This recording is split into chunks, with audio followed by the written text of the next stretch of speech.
আগস্টের যে গণঅভ্যুত্থানের যে ফ্যাসিস্টের বিচার আমাদের নেতা জনাব ভারপ্রাপ্ত চেয়ারম্যান তারেক রহমান বলেছেন যে সকলের জন্য গণতন্ত্র প্রতিষ্ঠার লক্ষ্যে কাজ করে যাবে বিএনপি। ভাই আপনি কোথা থেকে আসছেন? আমি তিতুমির কলেজ থেকে আসছি। কেন আসছেন? আমাদের এই ছাত্র সমাবেশে সফল করার জন্য আমরা এসেছি এখানে। মূলত আমাদের ঐতিহাসিক ছাত্র সমাবেশ যে 3 আগস্ট জুলাই গণঅভ্যুত্থানের যে ছাত্র সমাবেশকে আমাদের সফল করার জন্য আমরা এসেছি।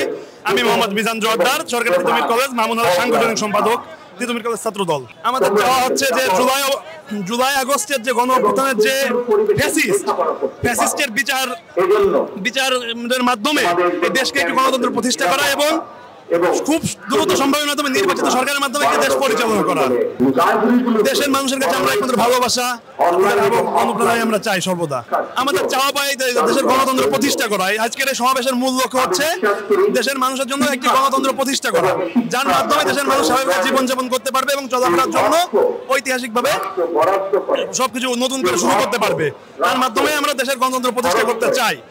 বিএনপি জনগণের দল, বিএনপি জনগণের কাজ করেছে এবং ভবিষ্যতে করবে। ঠিক আছে ভাই, ধন্যবাদ।